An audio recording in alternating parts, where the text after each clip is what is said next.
Van, of course, has a formidable live reputation, based in part on his ability to deliver in even the most unlikely of settings.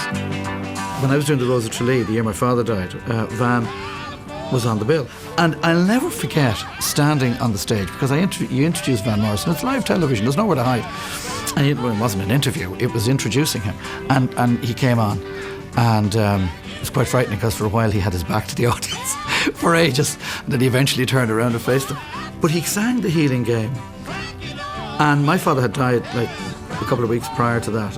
And my heart was breaking, and I'm standing on live television.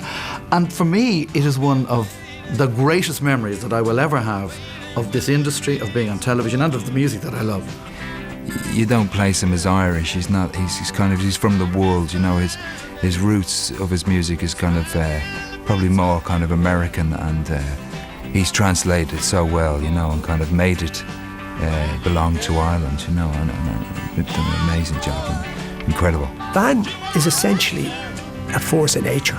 I mean, isn't it astonishing when we look through some of the archive footage, and you know, for a small little country, there's so many, you know, genuine, strong musical identities, musical personalities.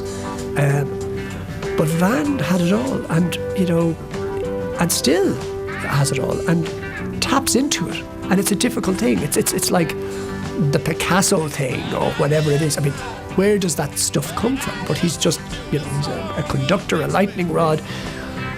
You know, inspiration, sort of divine inspiration comes down on him, and sometimes he speaks in tongues. He's all form, there's nobody like him, you know. I mean, you look at the band, look at The Last Waltz. I mean, you've got, you know, the greatest, you know, musicians around, really, on The Last Waltz at that time. And I think Van steals the show. Playing the man!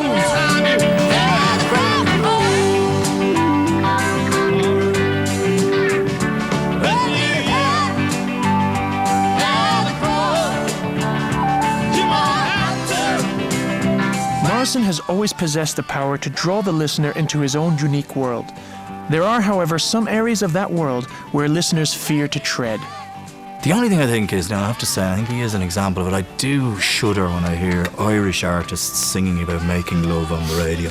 I don't like to think of the idea of him, have I told you lately that I loved you? Leave it at that. That's enough. We don't want to hear anymore. I don't like where this is going. You know, the idea of the Irish making love is pretty reprehensible. It's like, I don't believe it. It's like when I see them in space, like Colomini in space, the Irish in space or the Irish having sex is never, I never quite believe it. It shouldn't really be allowed. No, it's not. It's not right. It's not right.